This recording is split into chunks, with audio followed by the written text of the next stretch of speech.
பருப்பு குழம்பு எப்படி செய்யலான்னு பார்க்கலாம். அதுக்கு தக்காளி, வெங்காயம், பூண்டு, பச்சை மிளகாய், சீரகம் எடுத்து வச்சுக்கோங்க.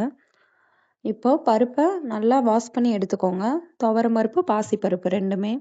அதில் வெங்காயம், தக்காளி,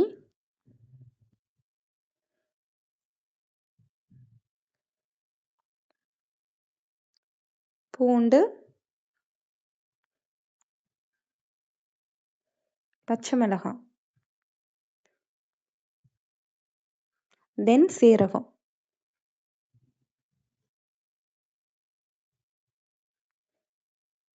மஞ்சள் தூள் கொஞ்சம் போட்டுக்கோங்க. பெருங்காயத்தூள், கொஞ்சம் உப்பு.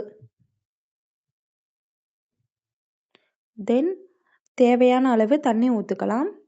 கொஞ்சம் தண்ணியாக வேணும்னா கொஞ்சம் எக்ஸ்ட்ரா ஊற்றுங்க. கொஞ்சம் கெட்டியாக வேணும்னா கம்மியாக ஊற்றுங்க.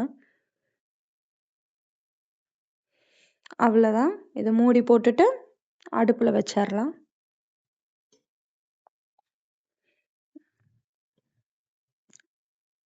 ஸ்டவ் ஆன் பண்ணிக்கோங்க. ஒரு 5 விசில் விடுங்க. அப்போ தான் நல்லா குழைவாக வரும். விசில் இறங்குனதுக்கப்புறம் நான் எடுக்கிறேன். பாருங்கள், இந்த அளவுக்கு இருக்கணும். இது மத்து வச்சு கடைஞ்சிக்கலாம். தென் வேறு பாத்திரத்தில் ஷிஃப்ட் பண்ணிக்கலாம்.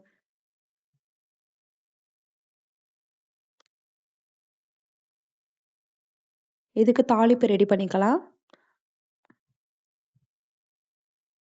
அதுக்கு எண்ணெய் கொஞ்சம். எண்ணெய் நல்லா காயட்டும். கடுகு,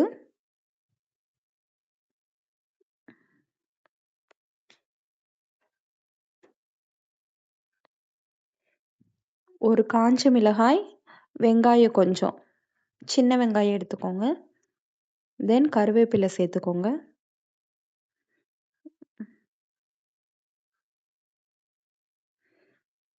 இது நல்லா ஃப்ரை பண்ணிடுங்க.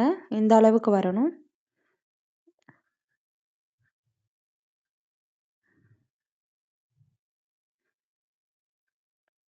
அவ்வளோதான், ரெடி ஆயிடுச்சு. இதை பருப்பில் போட்டுடலாம். உப்பு சரி பார்த்துட்டு பத்தலைன்னா நீங்கள் சேர்த்துக்கலாம்.